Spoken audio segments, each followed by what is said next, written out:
Merci Cozy Space d'avoir accepté l'invitation. C'est la première fois qu'on se rencontre, même si moi j'ai l'impression de te connaître déjà, vu que je t'ai suivi sur les réseaux, j'ai regardé un peu ce que tu faisais. J'avoue que ce que je préfère, c'est les vlogs. Parce qu'il y a ce côté introspection, ce côté où tu analyses les choses, je trouve ça ouf. Et surtout, j'ai bien aimé aussi ton intervention sur Tataki par rapport aux analyses sur le hip-hop, les reviews, ta manière d'aborder la musique, mais avec des images, tu vois. Je trouvais ça fort. Et du coup, j'en viens à ma première question. C'était qu'est-ce qui te passionne autant dans justement le hip-hop et l'analyse de ces sons? Je pense que c'est le fait. En fait, de base, je me posais pas du tout cette question-là. C'était plus exprimer et matérialiser, mettre des mots sur, tu sais, des ressentis.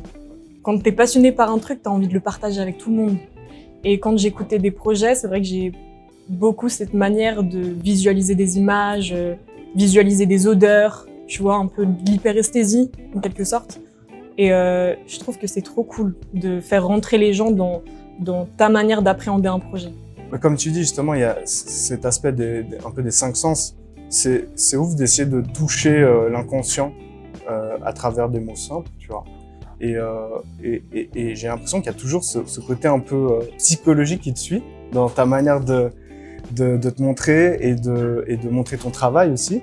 Parce que c'est un truc qui a toujours été en toi, de ce côté un peu intellectuel, un peu psychique. Tu sais, je pense que c'est quand tu grandis, t'as un peu une phase où tu fais des rencontres dans ton adolescence ou peu importe. Moi, c'était beaucoup avec mon frère ou mon père qui m'ont beaucoup sensibilisée à tu sais ce qui se passe dans le monde, d'analyser le discours médiatique, de pas prendre tout ce qu'on te dit pour parole bénie, je sais jamais comment on dit. Et du coup, vu qu'en parallèle, j'ai été un peu bousillée par YouTube, j'ai grandi avec YouTube, tu sais cette période où je pouvais pas forcément en parler en cours parce que on me prenait pour une folle, tu vois, tout le délire des vlogs était même pas arrivé, c'était même pas encore une mode, tu vois, cette période.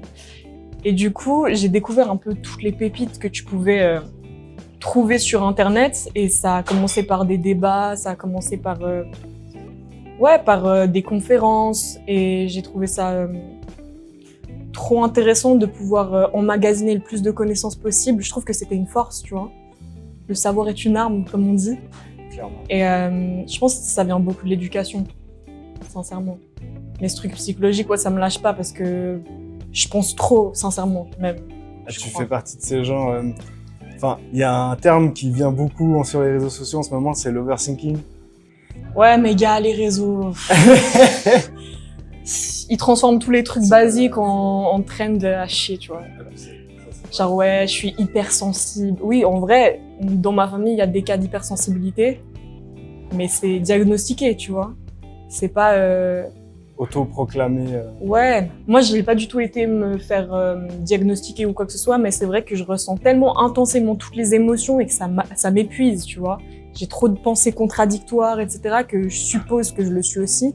Mais et aussi, on va pas se mentir, toutes les personnes qui sont un peu dans ce milieu artistique. On est, comment dire ça, déjà, oui. Torturés. Ouais, écorché vif. Ouais, à fond. Ouais, je vois très bien. On parlait justement de l'univers du hip-hop et c'est un univers qui est majoritairement masculin. Est-ce que ça t'est déjà arrivé de te confronter à des complications ou des problèmes vis-à-vis de ça? Pas que je m'en souvienne. Au contraire, je trouve que j'ai même eu plus de facilité à connecter avec certaines personnes, tu vois. Parce qu'il y a beaucoup ce discours où voilà, c'est dur d'être dans cette industrie quand t'es une femme. Alors j'ai pu parler avec des gens en interne et je pense que quand t'es artiste et que tu veux rentrer dans des labels, ouais, t'es confronté à certaines complications parce qu'on veut que tu correspondes à un certain profil, etc. Maintenant, moi, ma posture, ce que je faisais, ça m'a toujours facilité le contact avec les gens parce que, au contraire, les gens que je rencontrais voulaient mettre les femmes en avant. Et puis au final, on s'en fout, tu vois. Genre, ils se concentraient plus sur ce que je produisais que... Après, dans les commentaires, tu le ressens. Dès que j'étais une fille qui écoutait du rap, bah c'était gang. Tu vois. Et ça, c'est cool de t'entendre dire ça parce que souvent, on diabolise le hip-hop. Et l'âme du hip-hop, c'est pas ça. En fait, c'est plutôt l'industrie qu'il y a autour. C'est plutôt le patriarcat qu'on a dans dans les sociétés qui font que c'est compliqué pour les femmes. Mais l'âme et l'essence même du hip-hop, en fait, c'est ouvert à tout le monde. Mais tu sais, c'est comme la religion. T'as la religion et t'as ce que les hommes en font. T'as l'essence et puis t'as après ce que la nature humaine va en faire. Et je pense faut parfois un peu se focus sur vraiment ceux qui comprennent le message et pas sur le pourcentage de gens qui retournent le truc à leur sauce. Mais après, oui, bon, dans l'industrie, il y a quand même des trucs à changer. On va pas se mentir. Mais aussi, tu sais, c'est aussi comment tu te présentes parfois aux gens. Moi, je me suis toujours fait respecter, tu vois, dans les contacts que j'ai eu avec les garçons, mais dans la vie en général. J'ai jamais laissé de porte d'entrée ou, tu vois, j'ai tout le temps une posture où les gens savent que je suis sérieuse dans mon je me lance des fleurs, mais c'est la vérité, tu vois. Hein. Sinon, il y aura qui d'autre pour te lancer des fleurs, tu vois. Papa, maman, peut-être, je sais pas. Non, mais c'est très bien, ça. Faut connaître sa valeur. Ça, c'est un truc que je défends à fond. Parce que tu peux être une bénédiction pour toi-même comme tu peux être le pire des bourreaux. Et de réussir à se mettre en avant et accepter qu'on peut être fort ou bon dans quelque chose. Faut y aller à fond, quoi. Donc, non, c'est très bien que tu le fasses. Et je trouve ça cool. Et je veux rebondir sur un truc que tu as dit avant. Et je trouve ça hyper intéressant parce que c'est une phrase que je dis aussi. Parce que tout le monde dit, ouais, les réseaux sociaux, c'est de la merde. Moi, je dis pas non. Parce que, si tu veux, c'est un outil qu'on a donné aux êtres humains. Et si toi, t'en fais de la merde, ou si on a transformé ça en quelque chose de nul, c'est nous, simplement. L'outil, il est neutre, il est pas conscient. Mais l'outil, il est incroyable même. Sincèrement, il est incroyable. C'est comme j'écoutais un podcast avec Joe Rogan et justement Zuckerberg. Et il y avait beaucoup de critiques qui revenaient par rapport à la dérive d'Instagram, tu vois. C'était un peu au cœur du débat. Et bon, moi, j'ai aucun avis sur Zuckerberg. Sincèrement, je crois que c'est un gars qui est pas non plus hyper clean, tu vois, de ce que j'ai un peu pu entendre sur lui. Mais en soi, la dérive d'Instagram, donc qui cause des dépressions de ouf et tout, moi je trouve que c'est tout le temps, comme tu l'as dit, la manière d'employer l'outil et comment t'es éduqué à cet outil. Tu sais, ces temps-ci, j'ai trop une révélation. Je me retrouve le soir chez moi toute seule. Un peu, ce mois-ci, je me suis un peu, j'ai fait un peu une méditation où j'essaie un peu de couper avec les gens et de me retrouver comme ça tranquille. Et en fait, je passe mon temps sur Insta et je me tape les plus grosses barres de ma vie. Hormis le fait que tu peux employer cet outil de manière professionnelle, ça me procure tellement de plaisir. Je rigole tellement. Les interactions dans les commentaires, les clashs qui ont aucun sens. Franchement, c'est une bénédiction, sincèrement. D'ailleurs, en parlant de ça, quand tu dis que tu tapes des barres ou les commentaires, moi j'avoue que le pire endroit que je connaisse, c'est Twitter. Oh mon Dieu. Tu sais que j'ai des captures d'écran d'interaction Twitter. Ça me termine. Il n'y a pas de limite là-bas, j'avoue que j'y vais pas souvent. Mais quand j'y vais, il y a toujours des pépites, des trucs de dingue que je peux voir. C'est hyper cool. En fait, les gens, ils ont vraiment pas de filtre sur Twitter, ouais, tu vois. Ouais. Du coup, s'ils veulent dire que t'es une grosse chouin et qu'ils te le disent direct. Ah ouais, non, le politiquement correct, il n'existe pas. Non, c'est clair. Je voulais revenir sur ce côté un peu psychologique que tu peux avoir dans la plupart des choses que tu fais. Et je me demandais, est-ce que ça dépasse ton travail? J'imagine que tu analyses souvent tout ce qu'il y a autour de toi. Est-ce que ça t'arrive de faire ça? Alors c'est assez marrant parce que c'est plutôt contradictoire. Moi, dans la rue, quand je marche, j'ai tendance à être vraiment dans ma bulle. C'est-à-dire que parfois je peux passer à côté de certaines connaissances, être en face à face et on me fait remarquer que je les ai zappées de ouf, tu vois.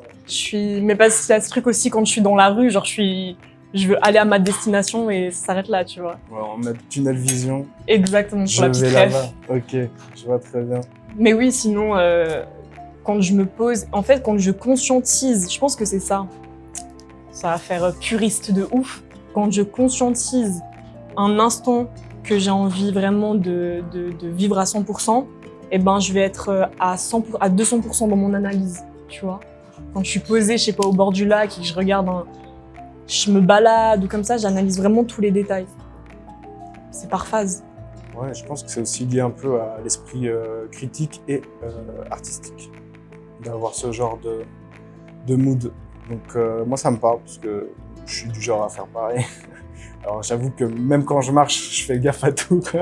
Des fois c'est chiant, mais c'est Je trouve que ça a une certaine beauté, parce que c'est un peu comme si tu gardais le regard d'un enfant. Parce que tu t'émerveilles avec des trucs tout bêtes, que les gens calculent même plus. De ouf. Et je trouve ça trop ouf. Et récemment, ça m'est arrivé, je suis allé à l'anniversaire d'une pote dans un bar.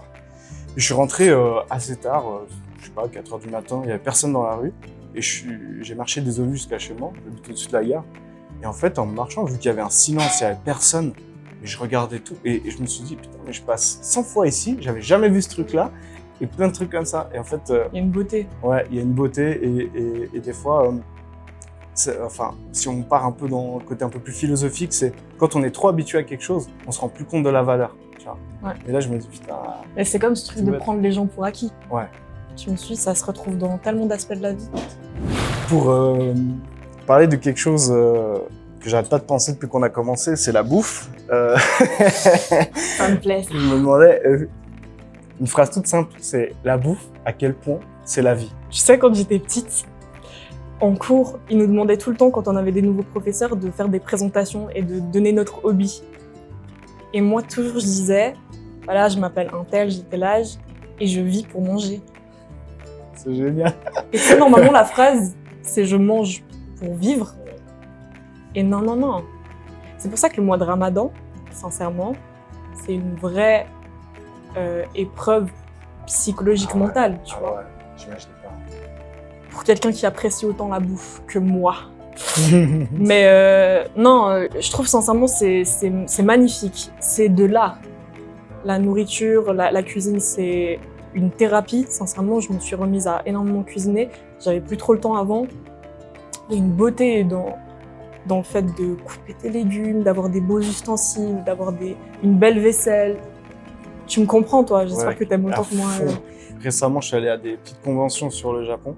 Et eux, la céramique, quand je vois la vaisselle, je suis là, putain, j'ai envie de tout prendre. Et en fait, bah, rien que pour le kiff, moi, j'aime bien manger dans des bols, tu vois. Donc, je vais me choper des bols de ramen, mais pas n'importe lesquels. Genre, dans les rues, des paquets, il y a un petit vendeur. Tu me donnes l'adresse, s'il te plaît? Je te donnerai, il n'y a pas de souci. Et là-bas, ils ont des bols qui font importer exprès, fait, encore main, au Japon. Incroyable. Et j'en ai chopé 2. Oh là là, c'est... Ils sont de quelle couleur? Ils sont noirs, mais avec des reflets un peu brillants. Enfin, c'est trop canon, trop canon. Donc ouais, je vois très bien de quoi tu parles. Exactement, je vois trop de quoi tu parles. Pour laisser place aux couleurs des aliments, tu vois. C'est ça, t'avoue que moi j'aime bien cuisiner, mais j'ai cette impression que je préfère cuisiner pour les autres, où je m'applique plus quand c'est pour moi. Donc je me laisse un peu aller. Mais d'ailleurs, tu découvriras après la magie de Eduardo quand il nous fait des plats, là, quand on va manger tout à l'heure, c'est incroyable. Vu que t'es pas mal relié à la musique, je me demandais justement, et tu connais un peu les artistes de Genève, c'est Genève et la scène musicale ici, t'en penses quoi? Je trouve qu'il y a beaucoup de profils différents et qu'il y a beaucoup de gens motivés qui ont une proposition, tu vois, qui est carré de A à Z. J'ai pu connecter avec divers types de profils et je trouve qu'ils sont très professionnels, tu vois. Malheureusement, c'est vrai que même quand tu as un peu tous ces critères, c'est pas garanti que tu perces, tu vois, si t'es en Suisse et que tu vas pas forcément connecter à l'extérieur. C'est un constat que j'ai fait. Même quand t'as des gens qui se donnent la peine, c'est hyper compliqué d'ici. Je saurais pas te dire exactement pourquoi. Moi, j'analyse pas jusque-là. Mais en tout cas, moi, je peux très bien tourner qu'avec des artistes de Suisse, même carrément, tu vois, dans mes oreilles. Il y a énormément de propositions. Hier, on a eu une conversation sur justement l'espèce de cette tendance qu'on a à valider les artistes d'ici, mais qu'une fois qu'ils ont été validés ailleurs. Est-ce que c'est quelque chose qui fait écho? T'as déjà vécu ça? Ou enfin, t'as l'impression que c'est une réalité? Moi aussi, on me l'a beaucoup dit. Après, je l'ai jamais constaté de mes propres yeux. Moi, c'est plus mes potes qui, autour de moi, s'intéressent pas forcément de base à ce qui se fait en Suisse. Elles s'intéressent au rap, mais peut-être au rap mainstream, tu vois, en France, et ça s'arrête là, ou francophone. Et du coup, peut-être que ça peut être perçu comme ça, parce qu'en fait, elles s'intéressent aux artistes suisses une fois qu'elles en ont entendu parler dans leur réseau. D'un point de vue plus global, tu ouais, vois. Donc je sais pas si c'est forcément mal intentionné, tu vois, les personnes qui ont cette réaction. Ok. Moi, je suis un peu mitigé parce que pour en avoir côtoyé plusieurs et aussi enfin, j'ai pas d'opinion très tranchée, mais j'ai cette impression que c'est une réalité quand même, que Genève, parce que peu importe, même si c'est pas dans la musique, pour qu'on croie en toi ou pour qu'on te donne de la force, il faut que quelque part, t'aies une certaine validation, peu importe à quel niveau, peu importe d'où ça vient. Mais si t'es personne, on n'a pas forcément envie de te donner cette force. Et hier, on parlait d'opportunités. C'est vrai que tu te balades aux States, c'est Kevin qui me disait ça. On l'arrêtait dans la rue, il fait hey, « t'es pas mannequin toi? Ah ouais, tu voudrais pas faire mannequin ?» Ça n'arrive jamais ici. Après, c'est une autre culture. C'est une autre culture, c'est clair que c'est différent. Mais tu vois, on n'a pas cet enthousiasme de se dire « oh, ce que tu fais, c'est cool, je vais te donner de la force. » Et c'est plutôt, je sais pas qui t'es. Genre, ils ont le riposte difficile. Ouais, clairement. On me l'a déjà dit, ouais. Puis, certes, il y a aussi des artistes qui l'ont ressenti, qui m'en ont parlé. Après, peut-être moi, vu que j'ai pas cette posture d'artiste, je le vis moins, tu vois. Après, moi, ce que j'aime en Suisse aussi, c'est la pudeur. Hein. Sincèrement, ok, tout le monde tire la gueule. Et encore, moi, ça m'arrive parfois de sourire aux vieux, et, aux personnes âgées, pardon, et d'avoir des sourires en retour, mais je préfère limite que les personnes aient cette mentale et qu'ils viennent pas te faire chier, tu vois. Que d'être trop avenant, tout de suite trop chaleureux, trop se permettre, tu vois. Oui, mais je pense qu'il y a un équilibre.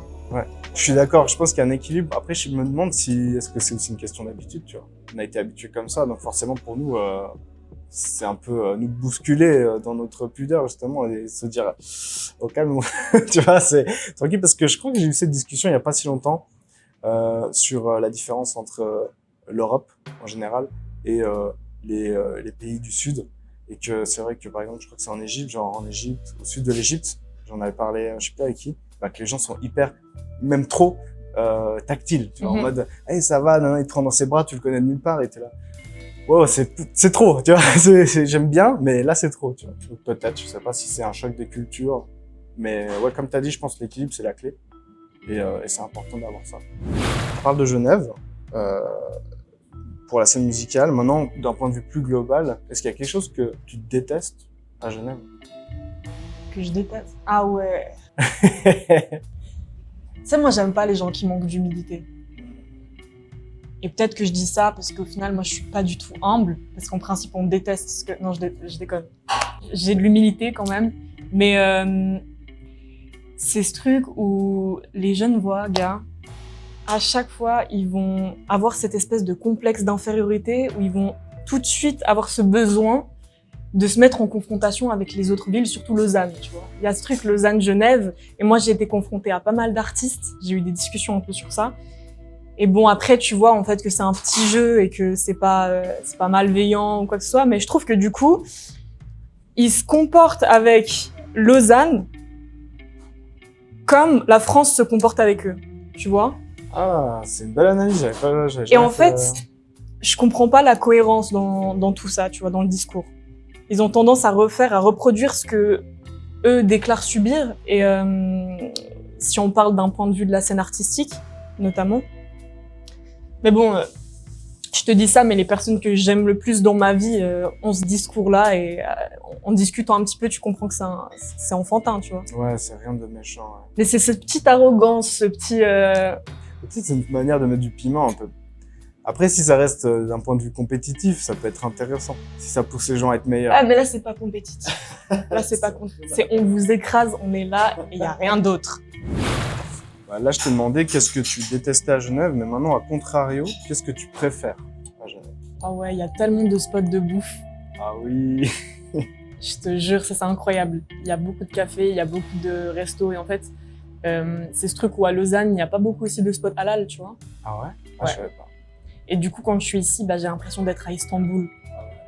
Tu vois, au Paki surtout, on va dire. Au Paki, il y a beaucoup de spots. Donc ça, c'est le truc qui me marque. C'est vrai que là, j'ai vu, je me rappelle pas du nom. Il y a un compte que je me suis mis à suivre, c'est Genève Aesthetics ou quelque chose comme ça, où c'est une personne qui se met jamais en avant, donc on sait pas qui c'est, mais qui filme plein d'adresses différentes dans Genève, et que de bouffe, et elle a une manière de filmer l'endroit et et le plat, mais à chaque fois, je me dis, putain, mais c'est une dinguerie, j'ai trop envie. Et j'adore ce genre de contes. Des fois, je m'y Ouais. perds et je regarde plein de trucs. Parce que j'étais habitué aux contes de Paris, parce qu'il y en a pas mal. Et en disant, ouais, la meilleure adresse Mhm. étudiante, pour 2 €, tu manges le meilleur truc. Et puis, tu vas, c'est dans un truc caché. Je trouve Ouais, ça j'ai hyper vu. cool. Et je me suis dit, putain, ce serait trop bien d'avoir ça à Genève. Et puis finalement, bah, ça entend pop, gentiment, petit à petit. C'est comme ça que tu trouves les meilleures adresses. Hein. D'ailleurs, en parlant de ça, est-ce que toi, t'as une adresse? Genre, bon, je sais que c'est dur de choisir, hein, mais t'as une adresse que tu pourrais conseiller à tout le monde? Genève ou Lausanne? Genève. Moi, je pense que j'ai fait les trucs que tout le monde connaît. Hein. Ouais. À Genève, ouais. Ouais, non, j'ai fait des trucs trop classiques. Ouais. Le Sagit, il est bon. Ah, bah, je connais pas. Ok. Bah, c'est en bas de la gare. Ok. Bon, après, moi, c'est particulier vu que je suis végétarien, donc peut-être que... Ok. Alors, mais en fait, je sais pas s'ils font des trucs sans viande. C'est libanais, mais peut-être qu'ils te font des formules juste avec des légumes et tout.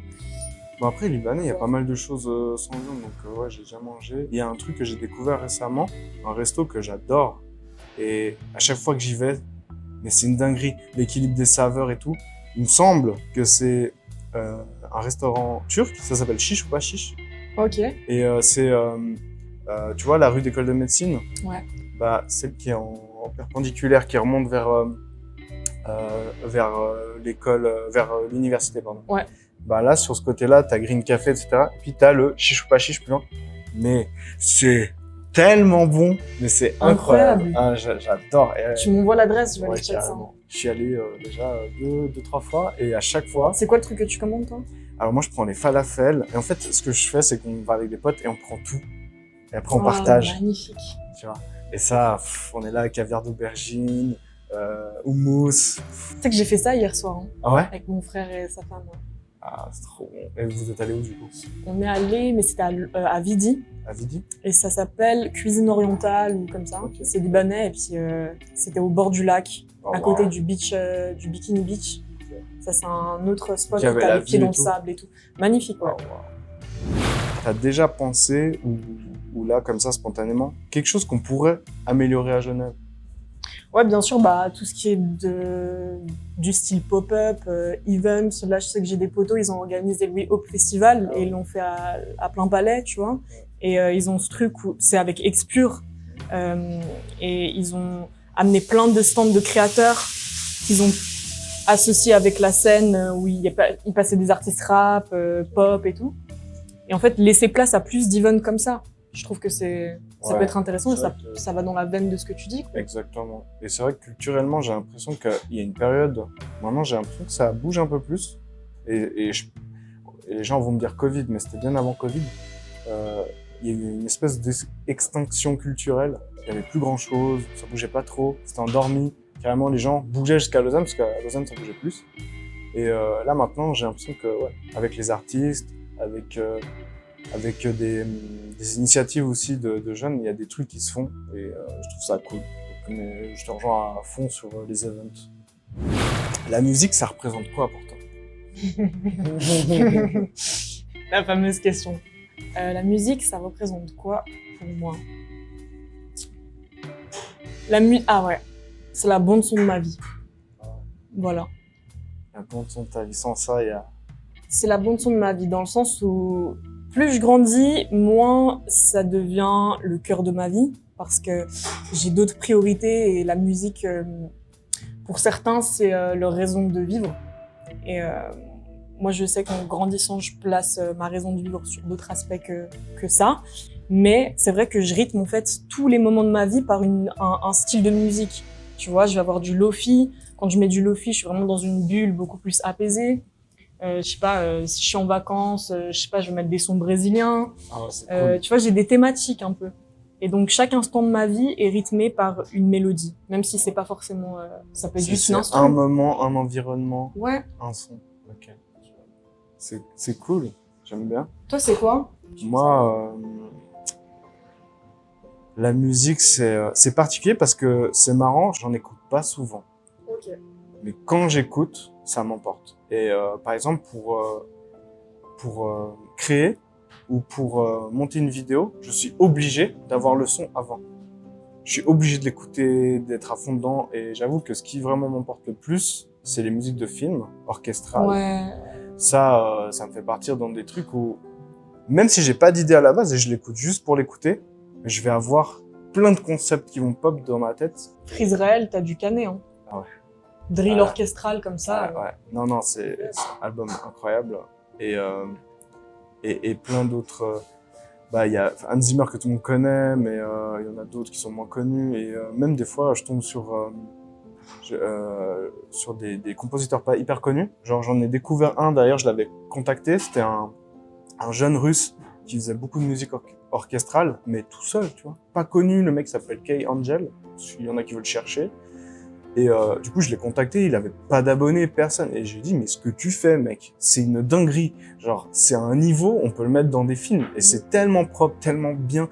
Et je me suis inspiré de lui pendant un moment pour faire plein de vidéos, plein de concepts, parce que le mec me transportait. Donc, pour moi, la musique, ça serait ma manière de rêver, tu vois. Quand j'écoute de la musique, j'oublie un peu tout. Et c'est comme ça que j'ai des super idées et que je peux créer. Mais comment tu matérialises cette émotion en concept? Il y a des choses qui resteront toujours dans mon esprit ou qui se sont évanouies parce que je les ai eues à cet instant T et puis j'ai pas pu ni les mettre sur papier ni les faire. Ou après c'est simplement des rêves.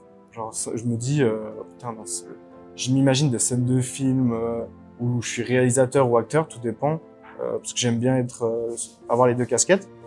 Et après, il y a simplement faire des images, tu vois. Quand je bossais en tant que graphiste, il y a toujours du son qui tournait. Et tout dépend de ce que je fais. Par exemple, si c'est une création pour moi, je vais écouter vraiment de l'orchestral. Si c'est plus pour bosser, que j'ai une DA qui est précise et que je sais que je vais partir sur du lo-fi ou des trucs qui n'ont pas de parole. Parce que moi, j'ai un TDA. Tu vois, et quand il y a des paroles, je me concentre sur ce que j'entends, et du coup, ça va pas. Et j'écoute que des sons où il n'y a pas de paroles, et là, je peux faire des trucs de fou. Mais, je peux que créer quelque chose qui est faisable sur l'instant T. Après, par exemple, quand on me demande une after movie, la musique, ça va être tout le rythme, tous les cuts, toute la vidéo sera basée sur le son. Et il y en a plein de fois où ça m'est arrivé avec, par exemple, Vanga, il me dit, ouais, fais-moi déjà le montage, et après je me cache. Je fais, non, envoie-moi le son, s'il te plaît, et c'est que à partir de là que je vais te faire un truc cool.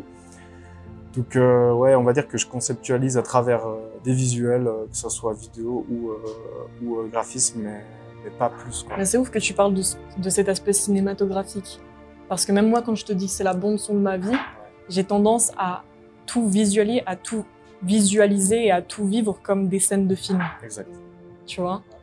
Moi, ça me parle à fond, donc je vois très bien. Donc, et encore plus, même limite, t'as des scènes qui passent trop bien avec du rap, mais comme t'as dit, genre les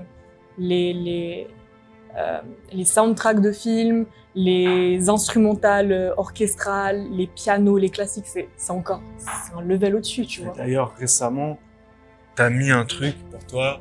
Le meilleur film de tous les temps, c'est Driver. Et j'avoue que quand je suis tombé sur ça, j'étais en plein... déjà, Ryan Gosling, et puis même la DA du film, elle est folle. Mais Kavinsky et tout.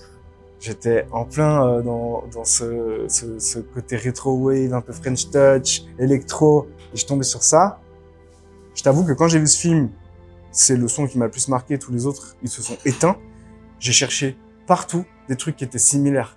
Et j'ai trouvé des trucs plus ou moins cool, mais jamais ça a provoqué en moi ce que Kavinsky a fait. Putain. Et j'étais là, mais waouh. Tu dis ce que je ressens. Ce son, il m'a provoqué une émotion que j'ai plus jamais ressentie. Ouais. Et c'est pour ça que je pense que je suis autant attachée au film aussi. Hein. Non seulement c'est le personnage très mystérieux, parce qu'au final, genre, l'histoire en soi elle a un fond, il y a plusieurs métaphores, etc. Même par rapport au scorpion qu'il y a sur sa veste. Après, j'ai été chercher un peu des trucs sur ça. Mais c'est vrai que c'est plus l'atmosphère du film en soi. Exact. Tu vois? En fait, si t'enlèves un élément, ça fonctionne plus. De ouf. On a pu voir que tu t'étais pas mal rapproché de l'équipe IFI Monde. Et je me demandais, du coup, comment ça se fait? Qu'est-ce qui a fait que ça a matché? Moi, je pense que c'est humainement, tu vois, on avait la même mentale. Je pense que c'est la démarche aussi. Ils ont vu que c'était désintéressé. Parce que j'ai connecté au début avec Sabès. Et puis, j'avais commencé à parler de lui à la radio, sur ma chaîne YouTube à de nombreuses reprises. Et quand on a connecté, on a vu, je pense qu'on avait aussi des points communs sur plusieurs passions. Puis tu sais, ouais, humainement parlant, genre toute cette clique, elle est vraiment particulière, je trouve. C'est pour ça que je me suis autant donné la peine avec eux. Je trouve qu'ils sont très humbles. Ils sont pas dans ce truc de m'as-tu vu aussi sur les réseaux, on a un peu la même mentale sur ça, tu vois. Ils sont très dans leur bunker un peu, tu vois. C'est vrai que je suis pas trop leur actualité, mais le peu que j'ai pu voir, c'est vrai ils ont ce côté un peu, on est dans notre bulle, on est bien là. Et puis, ce que vous verrez de nous, c'est ce qu'on va sortir. Ouais. Et, exactement, ouais. Mais c'est pas pour autant qu'ils sont fermés aux autres. C'est-à-dire que quand ils vont t'accueillir, ils vont bien t'accueillir. C'est pas une forme, tu vois, on parlait que les gens étaient en groupe sur Genève et voulaient pas s'ouvrir. Ils ont un peu ce délire, tu vois, de rester entre eux, mais quand ils te font entrer dans le groupe, ils t'accueillent bien, tu vois. Ils sont respectueux, ils sont bienveillants. C'est une ouverture d'esprit. Ils sont éduqués, tu vois. Je les sauce de ouf, mais parce que quand humainement je connecte avec des gens, tu vois, je le sens à fond, tu vois. Okay. Bon bah, nickel. Rien de plus simple. Humainement, ça a matché. Cool.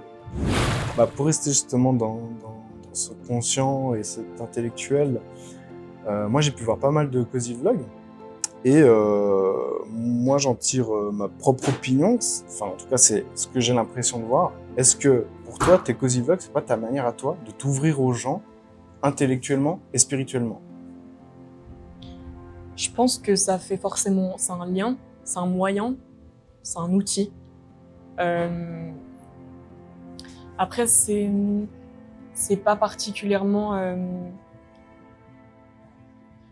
Tu sais, pour moi, faire des vidéos, c'est aussi un peu une forme d'art. Parce que tu vas choisir une musique, tu vas choisir un discours, tu vas matérialiser un état d'âme à un moment donné. Et donc, forcément, ça se retranscrit comme ça. Donc, ouais, on peut dire que c'est une manière de connecter avec eux comme ça. J'ai vu aussi une vidéo où tu as regardé un épisode de l'Attaque des Titans. Ne me crame rien, s'il te plaît, hein, pas de spoil. Ah, je vais rien dire, en plus, j'ai pas conseillé. Le seul qui pourrait cramer, c'est lui, parce que lui, c'est l'expert. Il peut pas parler, il peut pas parler. Mais du coup, je me demandais, est-ce que c'est le seul anime que tu vois, ou t'es passionné par ça, t'as d'autres animés que tu regardes? Alors, quand j'étais petite, moi, j'ai beaucoup regardé d'animés avec mon frère. C'est lui qui m'a initié à ça, tu vois. C'était des DBZ, des Nicky Larson, Détective Conan, tous ces trucs-là, Death Note aussi. Et du coup, j'ai eu ça dans mon enfance. Après, de mon côté, je me suis refait un peu les Nicky Larson, les Détective Conan, tu vois, t'as jamais fini Naruto aussi. Donc j'ai un peu toujours eu cet attrait comme ça, mais c'est vrai que je suis pas non plus une bousillée à ça. Je sais qu'il y a un peu une trend, c'est devenu stylé de regarder des animés, tu vois, je le ressens comme ça. Moi, je vais pas dire que je suis passionnée, mais en tout cas, je trouve que dans les animés, t'as des morales qui sont 10 fois plus impactantes que ce que tu peux retrouver dans le cinéma, à mon sens, tu vois. Et quand je serai maman, Inch'Allah, je montrerai que des animés à mes enfants. C'est justement là où je voulais en venir, c'est que ils ont souvent une morale forte ou carrément une façon d'aborder les sentiments humains qui sont tellement plus forts, je trouve, que ce soit dans l'éducation ou en fait leurs valeurs, elles sont retransmises d'une manière avec tu parlais d'humilité avant, beaucoup d'humilité, beaucoup de souvent les héros, moi je prends Sangoku, c'était mon héros favori. Le mec est toujours gentil, joyeux, il accueille tout le monde, mais si tu lui fais chier, il te nique ta mère, et c'est tout le temps comme ça, quoi. Et je trouve ça hyper cool. Après, est-ce que c'est que dans les animés ou est-ce que c'est vraiment dans la culture japonaise d'avoir ces valeurs-là, d'être en fait de te rendre humain simplement et de rester humain, tu vois.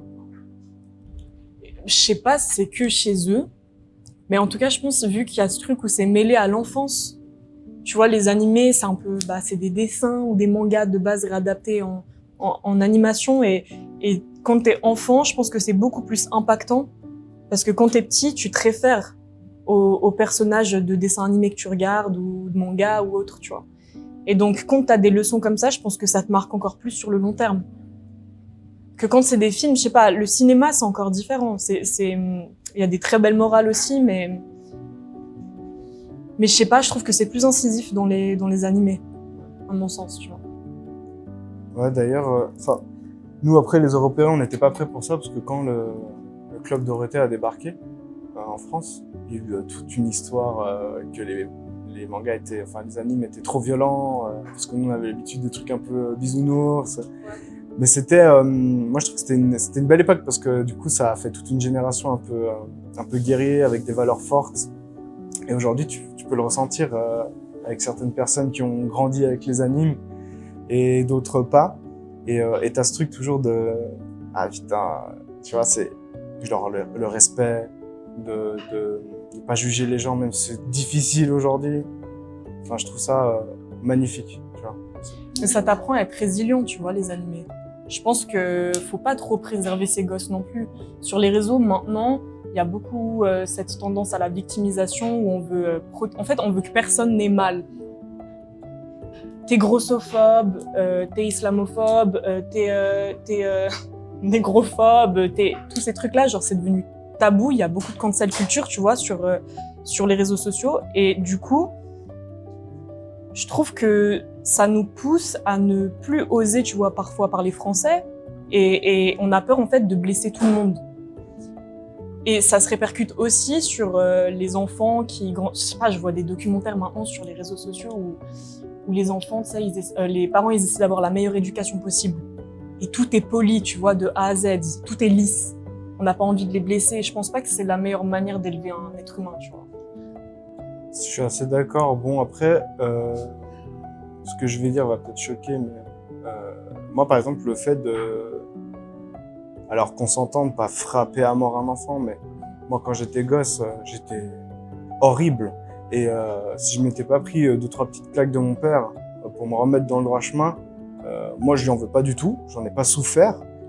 Au contraire, ça m'a appris à me dire ok, là je déconne, là c'est la limite. J'en ai pas pris 1000, hein. Mes parents ont toujours été droits. J'en ai peut-être pris 4-5. Et c'est gentil, hein. Ouais, enfin, et c'était au bon moment, tu ouais. vois, c'était au bon moment. Et aujourd'hui, si t'as le malheur de faire ça à ton enfant, alors évidemment, pas dans le but de le faire mal, mais plutôt de choquer, bah ça passe pas. Là, c'est tribunal, enfin, c'est pas aller loin. Ouais, mais tu sais, moi aussi, niveau de l'éducation, avec mes potes, on n'a pas eu la même éducation. Du coup, elles sont choquées aussi d'apprendre tardivement certains trucs que j'ai vécu à la maison. Tu vois, j'ai tout le temps été... mes parents, c'est en or. Sincèrement, une éducation béton, trop de respect pour mes parents. Mais je m'en suis chopée des tartes. Pas que des tartes, tu vois. Donc, et je pense que tu t'es pas traumatisé à vie. C'est pas ça qui traumatise un gosse. Sincèrement, c'est pas des claques. Tant que tu lui fais toujours sentir qu'il y a de l'amour derrière et que après, tu vois, au bon moment, ils sont là pour toi. Nous, on a toujours été comme ça, tu vois. On montre pas beaucoup d'attention dans ma famille. Même pour c'est une anecdote marrante. Mes potes se marrent quand je dis ça, mais tu vois, mes remises de diplôme et tout. Moi, mes parents, ils venaient pas vraiment à mes remises. On s'en fout, tu vois. Moi, je voulais régler ce truc au plus vite. Ouais, et puis, après, à la maison, ils sont là, ils me regardent, ils disent, tu vois, on est vraiment fiers de toi. C'est dans des situations critiques où on est unis, tu vois. Et je pense, c'est quand t'as ces piliers-là, quand t'es là au bon moment et qu'il n'y a pas de blabla, tu vois, de superflu, que tu fais sentir à l'enfant qu'il est dans un environnement sain. C'est plus là-dessus que ça va se jouer, les traumatismes ou pas.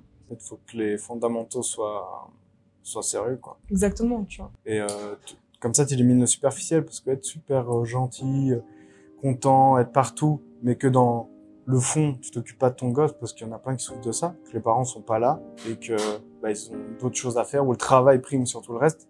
Après, c'est une réalité de la vie à certains moments, mais tu vois, c'est comme un enfant pourri gâté, où son père n'est jamais là, tu vois. Tu peux lui offrir tous les cadeaux du monde, ça fait pas de toi un bon père, parce que tu lui offres des cadeaux. Si t'es pas là pour des moments de la vie ou quand il est en galère. Mais surtout, c'est ça qui créera le plus gros traumatisme, Exact. c'est pas la claque, tu vois. Il y a des gosses aussi, ils sont difficiles à gérer, sincèrement. Ah ouais. Oh, Sincèrement. J'en ai vu, ouais. Même des punitions, des trucs, ça marche pas. Parfois, dans tes réflexions, j'ai presque l'impression que t'es dans une espèce de quête. Est-ce que tu cherches ta voie encore? Je pense que tu la cherches toute ta vie un peu. C'est un peu l'évolution de l'être humain, tu vois. Après, il y a un stade où ça se stabilise. Et moi, ça passe beaucoup par voilà la spiritualité, mes croyances, ma religion. Une fois que je suis béton là-dessus, que je suis stabilisée, j'estime que ma quête, tu vois, je l'ai menée à terme, tu vois. Mais après, je pense que toute ta vie, t'as des remises en question, t'as un manque de... Mon père, il m'a dit la confiance en soi, tu sais, c'est pas linéaire, hein. Donc, je sais plus quelle était la question de départ. C'était si tu cherchais encore ta voie. Mais là, ouais, de ouf. Là, je suis pas mal dans une phase aussi de transition. Tu sais, j'ai terminé mes études, j'ai quitté mon travail, et je sais que je veux pas faire toute ma vie sur YouTube. Donc, il y a énormément de questionnements, et je pense que c'est plutôt sain. Tu vois. J'ai le luxe, tu vois, de pouvoir me poser des questions et de pouvoir choisir quelle va être ma voie et tout. Donc, c'est vrai, on oublie que des fois, avoir le choix, c'est de l'or. Je pense que c'est assez vrai de se dire qu'on cherche toujours notre chemin, parce que c'est comme tu as dit, en fait, des fois on remplit des goals en disant ah, bah, j'ai cette étape-là, c'est ce qui va m'alimenter pendant tant de temps. Après j'ai une deuxième étape, et puis parfois bah, tu arrives à des moments où il y a des moments de plat, puis là tu es en remise en question, bon maintenant qu'est-ce que je fais, où est-ce que je vais, tu vois. Parce que si on doit réfléchir au long terme et sur une manière de prospérer, bah, là, c'est là où les choses se décident. C'est où est-ce que je vais mettre mon énergie et mon argent peut-être pour ensuite avoir une vie bah, qui me remplit, quoi. Et donc je pense que c'est assez vrai, même pour la plupart des gens, c'est de trouver un but et d'essayer de passer par plein de petites étapes et de se dire. Mais tu vois, ce qui est perturbant aussi, c'est que je remarque que moi, c'est pas mal par cycle, les projets que je fais. Et j'ai tendance à me lasser au bout d'un moment, tu vois. Au bout de 2 ans, de 3 ans, j'ai besoin de me renouveler dans autre chose. Et c'est pour ça que c'est dur un peu de trouver une stabilité quand t'as besoin de voir du nouveau constamment, tu vois. Après, t'as des jobs qui te permettent de voir, d'être constamment dans ce renouvellement. Et c'est ce que je suis un peu en train de chercher, mais... Ouais, moi, j'avoue que j'ai cette chance avec la vidéo. C'est que je filme pas souvent les mêmes sujets. Donc des fois, je découvre. Quand je te dis ça, c'est parce que je pense à la semaine passée où j'ai bossé sur 2 tournages différents. Il y en avait un, c'était pour un centre de formation de chiens d'aveugles. Okay. Incroyable, super. Déjà, ça te remet en place. T'es là, ok, moi j'ai quand même une vie cool. Et après, j'ai une deuxième où c'était une ferme à Morges, une ferme de spiruline. Ils font de la spiruline, je sais pas. C'est la poudre verte? Ouais. En fait, ils en font ici. Et je suis allé, j'ai discuté avec le mec qui est un passionné, qui connaît tout, et qui a su aussi me montrer les différences entre ce qu'on a dans les commerces et ce qu'ils font. Et t'es là, purée, mais je suis trop content, tu vois. Je peux rencontrer des gens, découvrir des choses, apprendre des choses. Et j'avoue que moi, j'aime beaucoup être nourri par ça, la découverte. Mais c'est vrai que la vidéo, ça permet beaucoup de sortir de sa zone de confort et de faire des belles rencontres. Grâce à ma chaîne YouTube, moi, j'ai pu rencontrer énormément d'amis que j'ai maintenant, tu vois.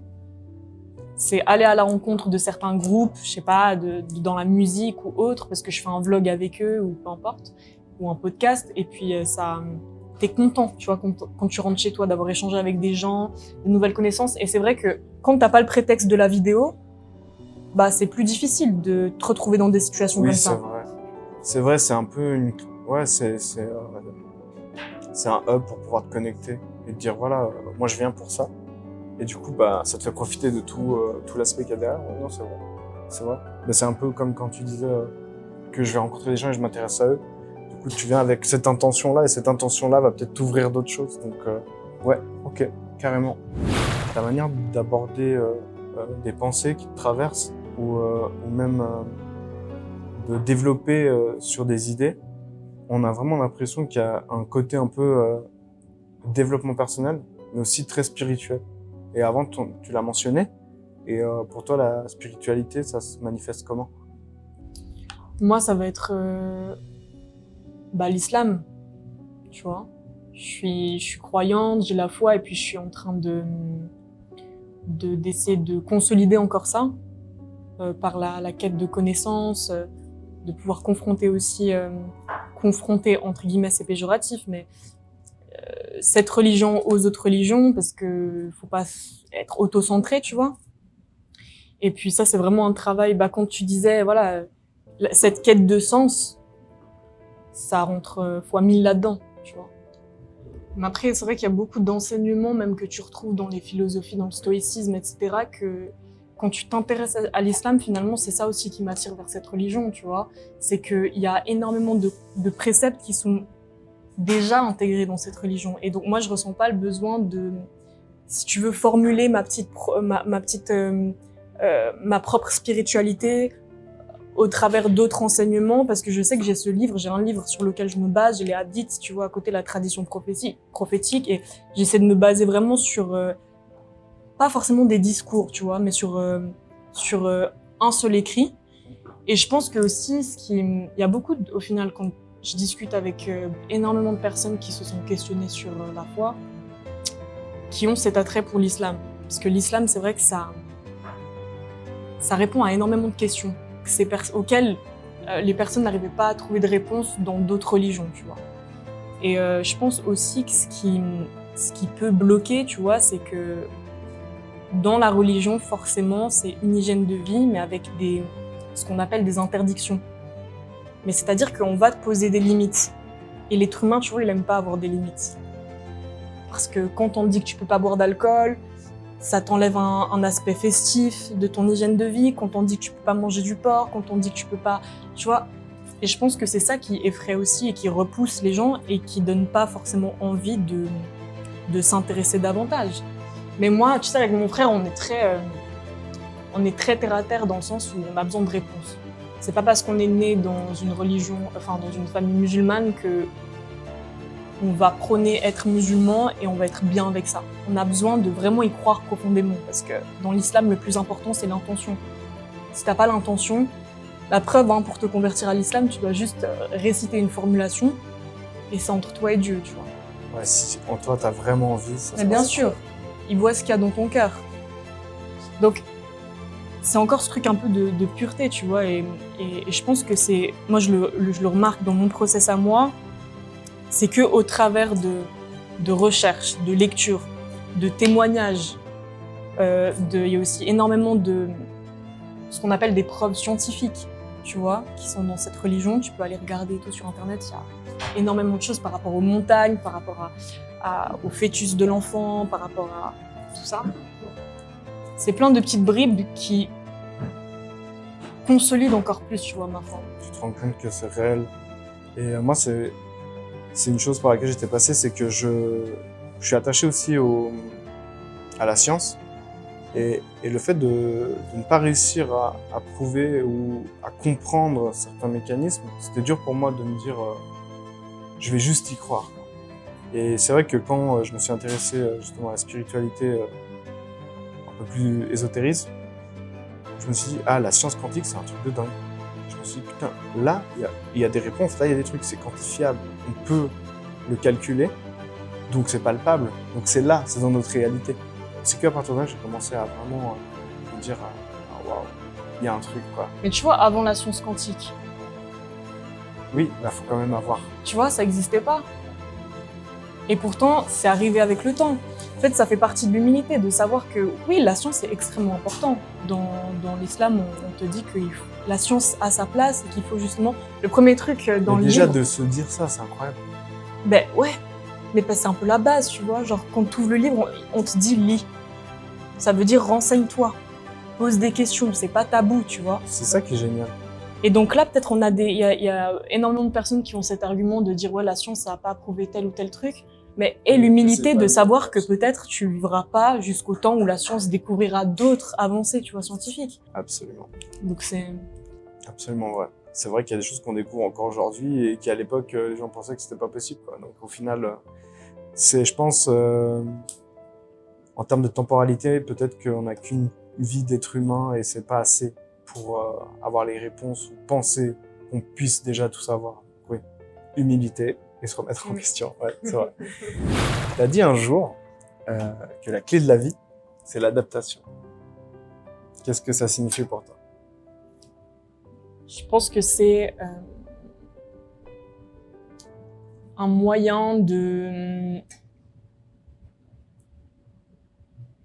pouvoir, enfin, c'est pratiquement une philosophie de vie, tu sais. C'est aller avec le flow. C'est-à-dire que si tu t'adaptes pas, tu te fossilises, tu deviens un fossile, tu vois. Et genre, t'arrives pas à aller avec les waves de la life. Tu me suis? Tu restes en stase. Mais ouais, en fait, t'es paralysé, tu vois, et t'as ce truc, la paralysie, ça te crée des tensions internes, genre, t'es pas souple, t'es pas be water, tu vois ce que je veux dire? Donc, t'as ce truc où l'adaptation, faut réussir à mon sens, encaisser ce qui doit arriver, que ce soit des tragédies, que ce soit des décès, des trahisons, peu importe, et essayer d'ingérer ça et de t'en servir comme carburant, tu vois. Pour moi, c'est ça l'adaptation, c'est t'adapter à ton environnement et aussi pouvoir provoquer après une influence sur ton environnement, tu vois. Moi, je trouve ça tellement profond. Ouais, c'est une phrase simple, mais c'est tellement vrai. Parce que si tu t'adaptes pas, peu importe. Enfin, déjà, s'adapter, ça veut dire que t'es vivant. Et si t'es vivant, t'évolues, t'avances. Et si tu arrêtes de t'adapter, tu meurs. Intérieurement, mentalement, ça peut être sous n'importe quelle forme. Donc, je trouve que c'est tellement vrai. Ça va avec le flot de la vie. Il faut qu'on avance, il faut qu'on bouge. Et s'adapter, c'est aussi une manière de comment dire ça, d'apprendre. D'apprendre et de rester, on parlait de fermeture d'esprit ou d'ouverture d'esprit. Bah, si tu te fermes, tu t'adaptes plus. Il n'y a plus d'évolution. Tu deviens un con, quoi. C'est ce que je disais hier. Donc, ouais, hyper intéressant. Moi, ça me touche, en tout cas. Je vais parler de Jean-Claude Van Damme. Est-ce que tu penses que c'est un génie incompris? Alors, moi, j'ai de la peine avec ce terme génie incompris et tout, tu vois. Mais en tout cas, c'est un homme qui a une très belle âme. Et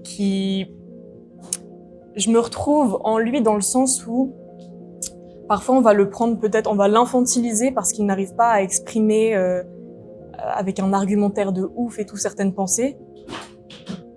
Mais pour autant, quand tu t'intéresses au fond de son propos, il y a de la consistance.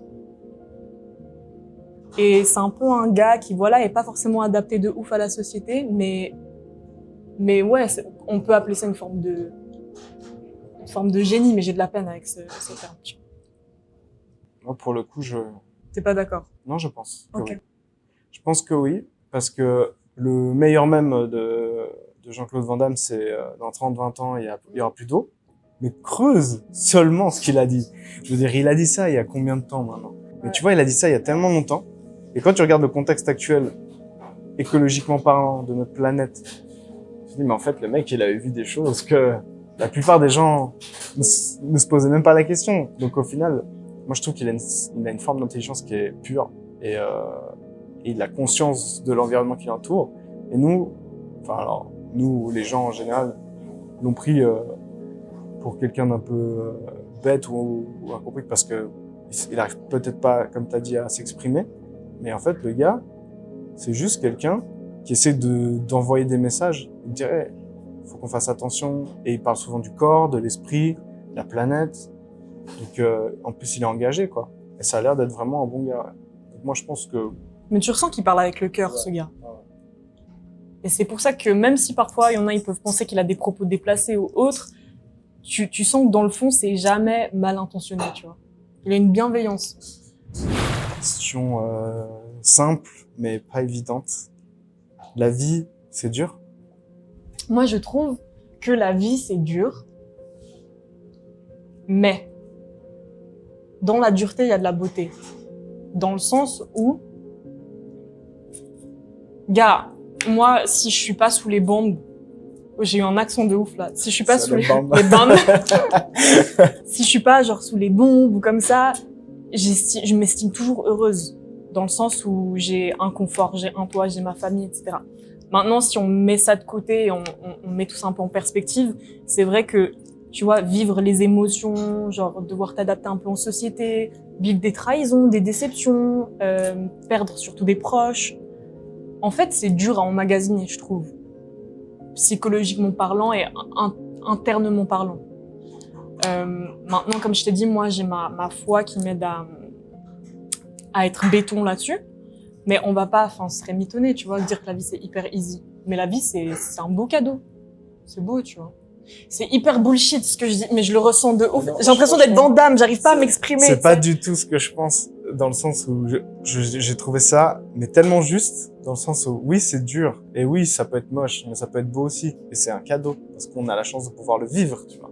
Et d'aller d'un point A à un point B, on n'a pas tous la même espérance de vie, mais juste de kiffer le voyage, ouais.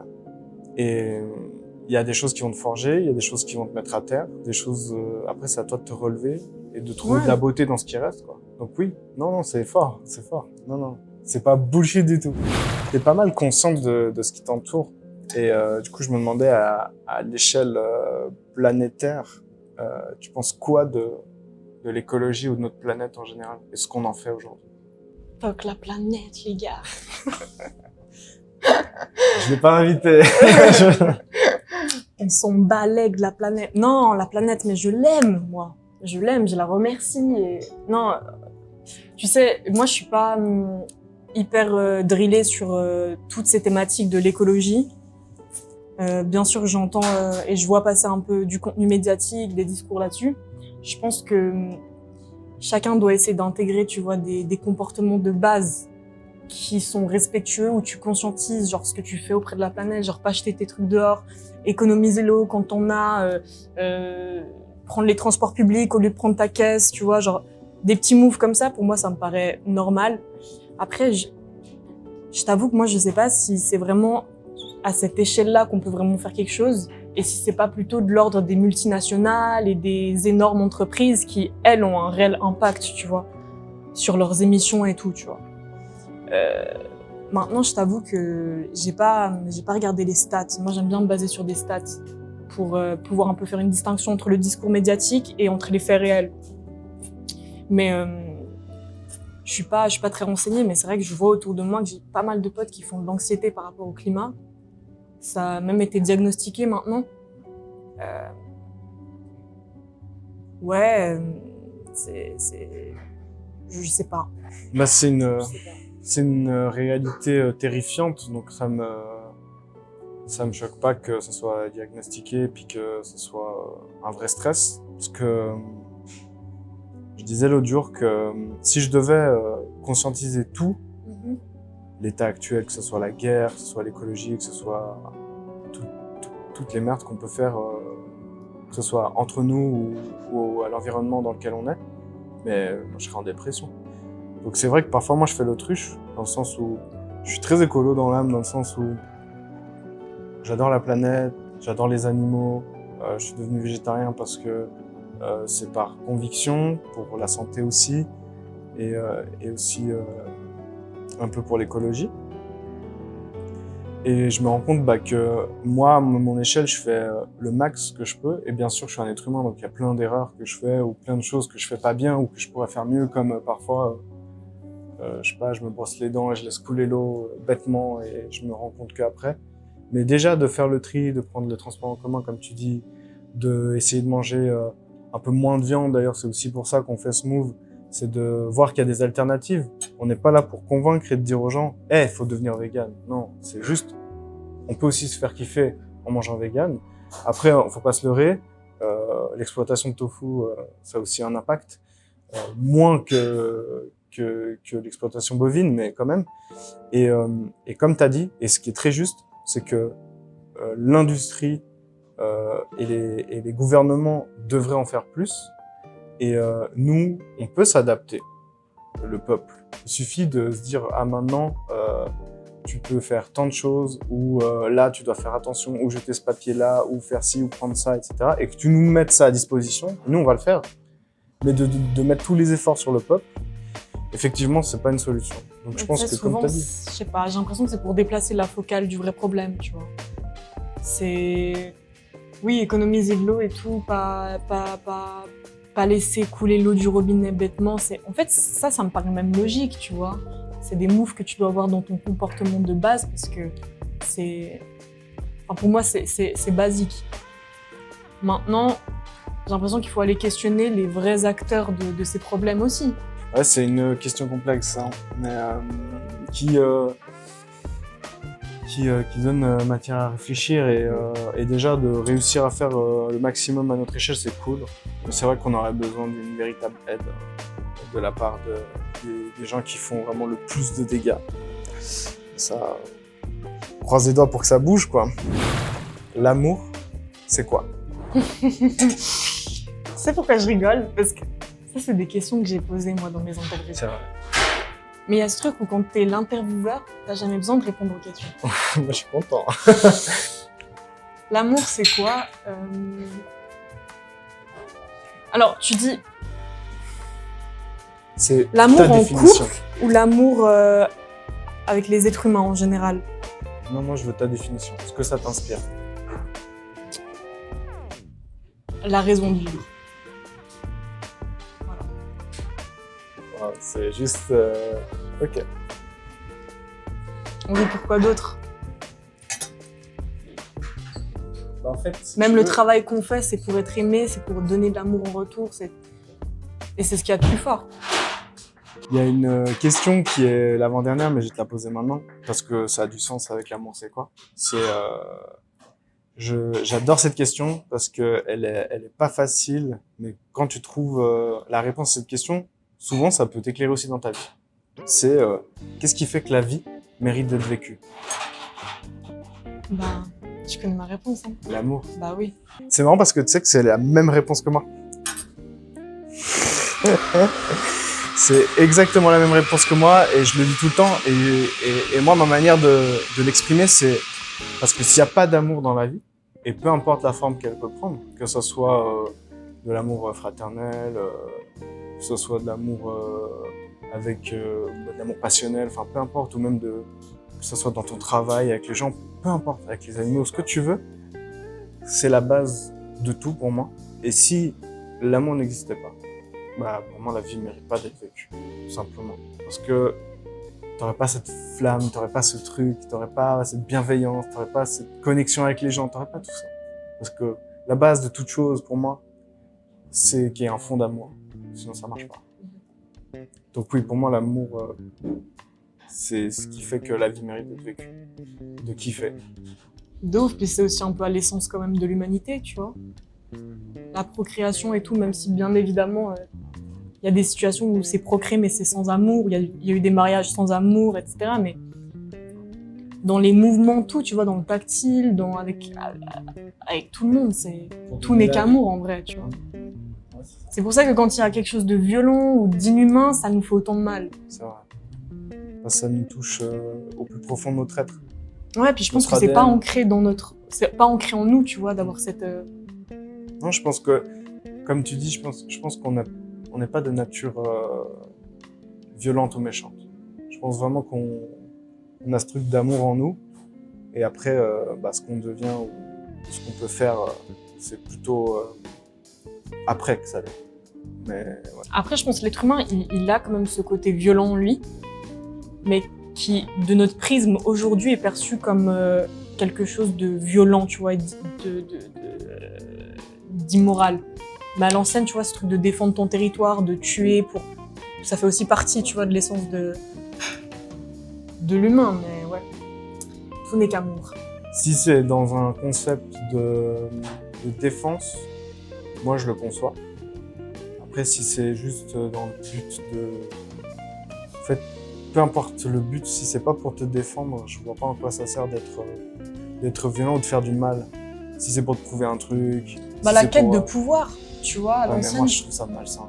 Je trouve malsain, mais je suis sûre que si on dit que dans les anciennes sociétés, Ah ouais, non, c'est violent. il y a dû violent. avoir des histoires, tu vois, comme ça. Ah ouais, hardcore.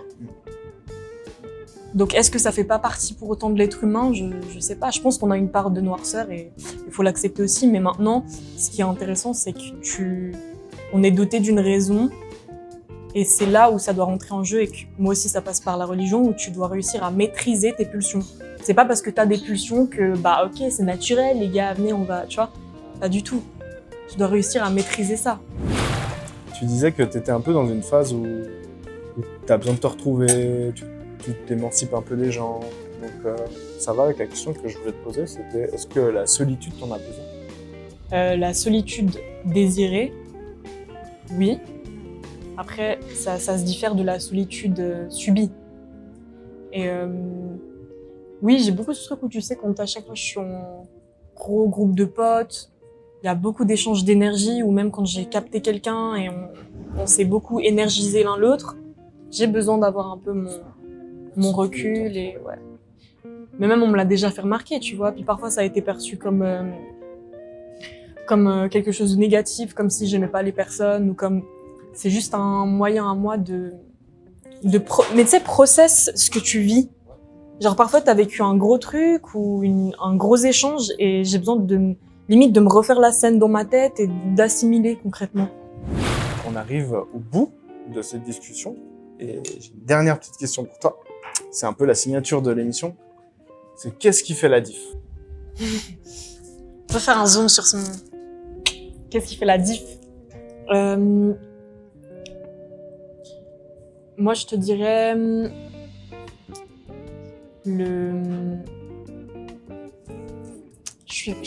j'arrive pas à pas être philosophique, les gars.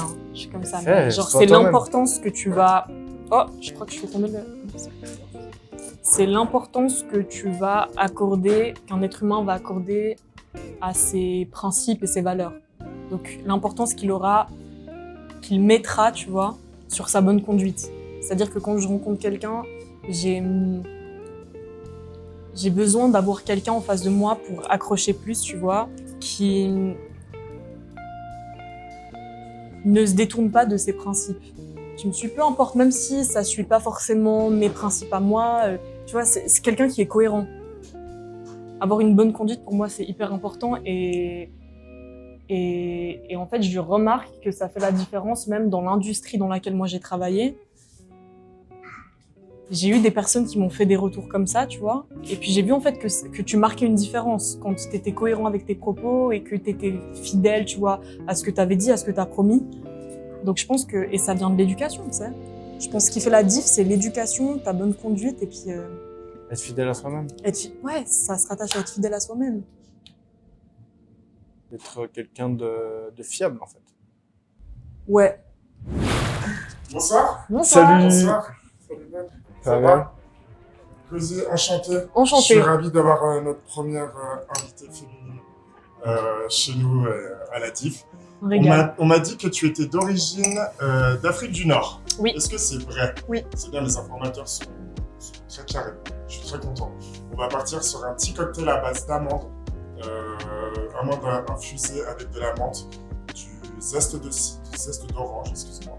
Et tout ça, ça goûte très très. Donc, je vais déguster ça, je vous incroyable. pas dans un instant. C'est sans alcool, on est d'accord? C'est sans Oh, tu régales! Ah, mais je prends alors. Vas-y, shot! Quand je suis arrivé en France, ma mère est d'origine togolaise et mon père chilien. Et du coup, on est arrivé en Haute-Savoie. C'était un peu compliqué au niveau des nationalités, du rassemblement de personnes. Parce qu'au Togo, en Haute-Savoie, il n'y a pas beaucoup de Togolais. Par contre, on a été accueillis par une famille algérienne, ça s'appelle la famille Ali. Et je rends hommage aujourd'hui à cette grand-mère qui est partie maintenant il y a 10 ans, Madame Ali. Et j'espère que je vais lui faire honneur avec ce plat. Trop beau. Donc, on aura un tagine Machallah. vegan. Ah, je suis trop émue, là. Date. Voilà, avec un petit taboulé libanais à côté. C'est ça, du coup. Exactement. Et je pense que je vais ramener de quoi nous servir, parce que le cuire, ça va être compliqué. Je te remercie beaucoup grave, d'avoir cuisiné tout ça. Et en plus, cette fois, il y a un dessert. Ouais. Ah, il a prévu un dessert en plus. Non, mais c'est pour la surprise, tu vois, vu qu'elle s'y attend pas. Tu sais que mais ça, je peux Ça pleurer pour des moves comme ça. Je suis trop... Bah, bienvenue dans la diff. En plus, c'est symbolique et tout, tu vois, la Bah petite ouais. histoire. Voilà, on n'oublie pas qu'on est à Octobre Rose et qu'on soutient la cause féminine tout au long de l'année et pas qu'au mois d'octobre. Bravo. Purée. Magnifique. À chaque fois qu'elle a la bouche, j'arrête de parler. Je suis là, je regarde. Hier, il y a eu 30 minutes de blanc, c'est-à-dire qu'ils Oui. ont mangé et je les entendais plus du tout. C'était assez, Mais par contre, c'est un pire bon concept de le faire à la fin. Ouais. Moi, je pensais qu'on allait manger pendant. Non. Ah ouais? Ah Ouais. non, moi c'était logique. Tu prends pas un petit cocktail ou... Non, j'ai déjà... On partage, j'ai hein, déjà- si tu veux. Ouais, vas-y, hein. De toute façon, on est là pour Tu veux ça. goûter? Je pense que, tu vois, c'est cette cuisine-là N'hésite que pas, j'ai hein. fait aujourd'hui, c'est vraiment une cuisine de partage. Ouais. C'est une cuisine souvent qui est meilleure le lendemain. C'est des plats qui mijotent pendant très Mm. très longtemps. Et c'est une cuisine qui est faite avec amour. Pas besoin de... Même si c'est beau visuellement, normalement, c'est, tu vois, c'est un plat que tout le monde partage. On doit être une dizaine à table. Et tout le monde a la bonne franquette. En plus, ça, niveau Vas-y, calories, ça a l'air d'être... Ouais, alors il y a des amandes torréfiées. Ouais. Amandes torréfiées, lait d'amande que j'ai fait juste revenir à ébullition. Ok. J'ai jeté les feuilles de menthe à l'intérieur avec du zeste d'orange et j'ai laissé refroidir. Ok, après Trop j'ai mixé avec de la glace dans le blender et servi comme ça. Ça Oh, va, c'est bon canon. Mais j'ai jamais bu un truc comme ça. Ouais, Un style de boisson. Ouais, vraiment, c'est très bon. j'ai pas tout perdu en tant que barman. Ça. Ah, non, t'es C'est pas trop sucré. sacré chef. C'est fin. C'est ça que j'ai C'est beaucoup fin. Mm. aimé. C'est que c'est pas trop sucré. Il y a aucun sucre dedans. Tu m'as dit, c'est quoi qui fait cette mousse? T'as Alors pas ça, mis de c'est lait? l'émulsion de l'amande en fait. Ouais. Tu vois, quand tu vas mixer, Ça va fait se du lait séparer en d'amande, deux, quoi, en voilà. fait. C'est du lait d'amande ou en Incroyable. mousse par-dessus. Ça va émulsionner. Bon appétit. Bon appétit. Bon app. Ah, c'est excellent. Alors, je vais pas vous dire ce que j'ai mis dans le plat. On part sur un tagine basique.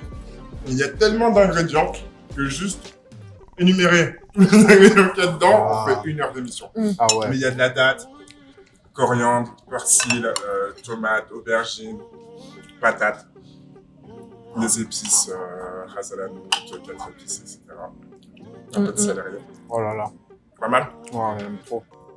On est parti sur du soja texturé. Ah, c'est du soja. Du soja texturé que je fais. Ça donne de la consistance. Exactement. Mm. Et vu que je le cuisine, tu vois, je le fais ramollir à l'eau. Et ensuite, je le cuisine, je le fais avec des épices et tout. On a vraiment l'impression d'avoir un morceau de viande en bouche. On reste sur du soja. Et ça te met combien de temps à cuisiner ça? C'est très très rapide. Dès que c'est à ébullition, tu verses ton soja, tu laisses 2 minutes, ensuite tu l'écoutes.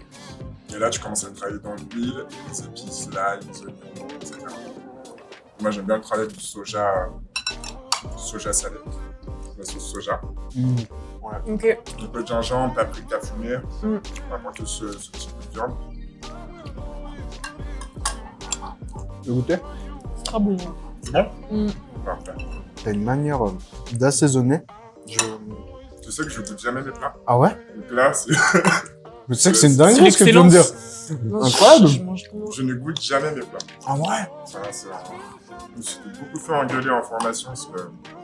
Je sais pas, je trouve que c'est instinctif en fait. Il y a un truc tellement doux là-dedans. C'est peut-être, j'ai fait un yaourt. Oh, Ah, J'ai j'aime pris bien. j'ai pris le yaourt de soja, j'ai mis des herbes avec un peu de canari. Et toi, j'ai mélangé, Oh là là. ça fait la sauce, tu vois. C'est grave bon.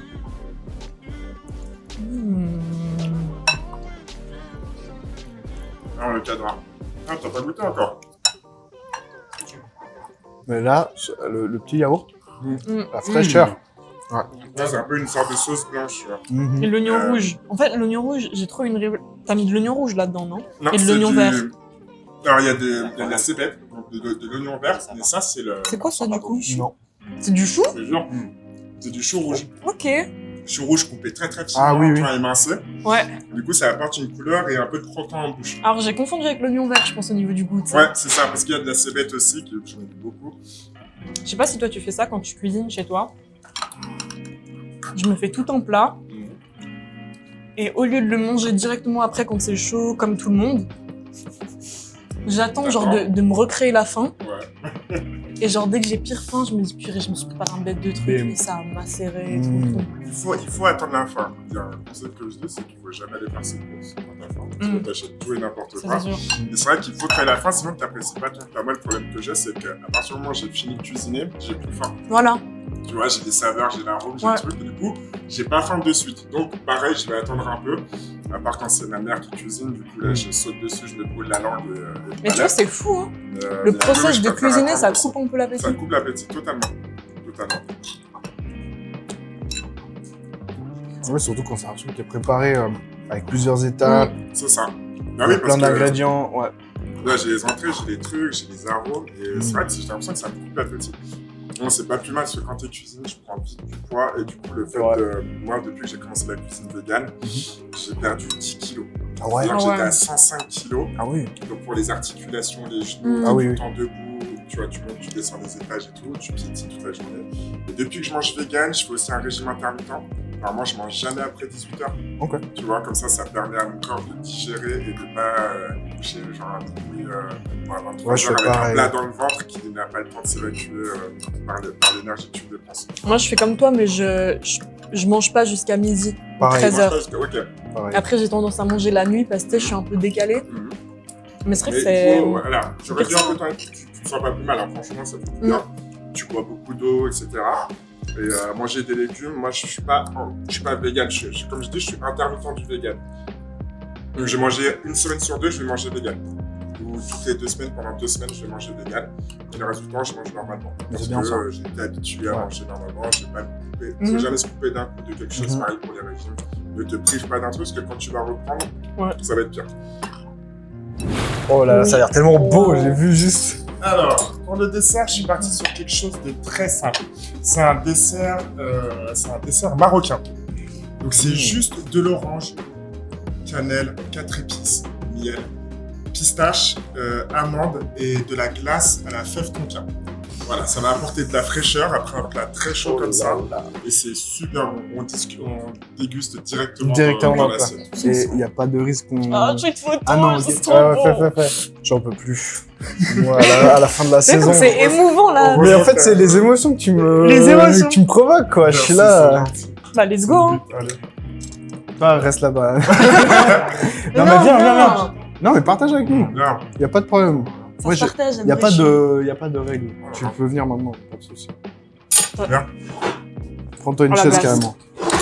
Et franchement, on est bien. La glace, ça passe Mais bien. je veux bien que tu Je crois que la glace, ça apporte. ressembles à une fonction. Tiens, vas-y. Prends ce que tu veux. C'est tellement chaleureux ce qui te passe là. Mais moi, j'aime trop ça. Le fait que Nico vienne et tout, j'aime bien. Nico, lui, c'est mercredi. Ouais. Mercredi, Ah, moi, c'est j'ai un bon- hâte d'être Tu as pas mercredi. déjà Non, non, dis pas. je sais pas. Parce que j'ai failli tomber, hein. Je suis pas fan de cannelle, mais putain, c'est bon. Tu vois aussi les gens parfois, ils pensent que cuisiner ça prend énormément de temps. Mais là, t'as fait des dingueries en 1 heure. En 1 heure, tous les soirs. Hein. Ouais, c'est Tous vrai. les soirs, en plus, des fois, j'arrive en retard.